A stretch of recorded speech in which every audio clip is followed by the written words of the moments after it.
नमस्कार, आपण पाहत आहात राष्ट्र माझा लाईव्ह न्यूज. उदगीर तालुक्यातील किणियल्ला देवी येथे आषाढी पौर्णिमेनिमित्त भक्तिमय वातावरणात दिंडी सोहळा उत्साहात पार पडला. जिल्हा परिषद शाळा किणियल्ला देवीच्या वतीने या दिंडीचे आयोजन करण्यात आले होते.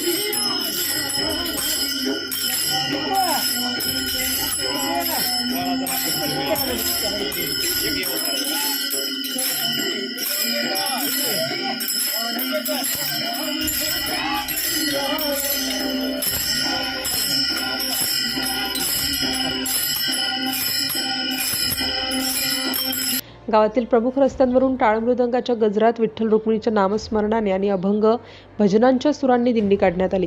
यावेळी विद्यार्थी, शिक्षक, ग्रामस्थ तसेच महिला पुरुष मोठ्या संख्येने सहभागी झाले होते. सर्वांनी विठ्ठल नामाचा गजर करत भक्तिभावाने दिंडीत सहभाग नोंदवला. संपूर्ण गाव भक्तिरसात न्हाऊन निघाल्याचे चित्र पाहायला मिळाले. या दिंडीमुळे विद्यार्थ्यांमध्ये संत परंपरा, वारकरी संप्रदाय आणि सामाजिक ऐक्याचे संस्कार रुजवण्याचा संदेश देण्यात आला.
राष्ट्र माझा न्यूजसाठी नागनाथ ससाणे, उदगीर, लातूर.